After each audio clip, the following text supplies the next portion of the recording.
এই আমলগুলোর মাধ্যমে হজ এবং উমরার সওয়াব আল্লাহ তাআলা দান করবেন। ছোট্ট একটি দোয়া রয়েছে, যেই দোয়াটি কোন বান্দা যদি ইখলাসের সহিত দৈনিক 100 বার পাঠ করে, ছোট্ট একটি দোয়া। এই দোয়ার ব্যাপারে অনেক আলেমদের বক্তব্য যে আমি এই দোয়াটি পড়ে হজ পালন করেছি, উমরা করেছি, কোনো সামর্থ্য আমার ছিল না। অনেক হক্কানি উলামায়ে কেরামের মুখ থেকে এটা শুনেছি যে শুধু এই আমলটা করে দৈনিক 100 বার এই দোয়াটা পড়ে আল্লাহর কাছে চেয়েছে, মালিক বাইতুল্লাহকে যেন দুইটা চোখ দিয়ে দেখতে পারি।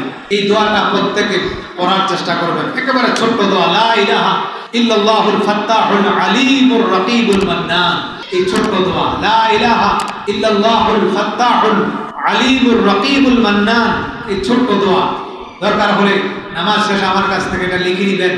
এই দোয়াটা যদি 100 বার দৈনিক পড়েন, তৌফিক নাই, কোনো অসুবিধা নাই, কোন উসিলায় কার মাধ্যমে মালিক আপনাকে হজ করার তৌফিক দিবেন কল্পনাও করতে পারবেন না। ইনশাআল্লাহ এই দোয়াটা মুখস্থ করবেন। দৈনিক সকালে হোক বিকালে হোক ঘুমোতে যাওয়ার আগে হোক 100 বার ইখলাসের সহিত ইনশাআল্লাহ আমরা পাঠ করার চেষ্টা করব।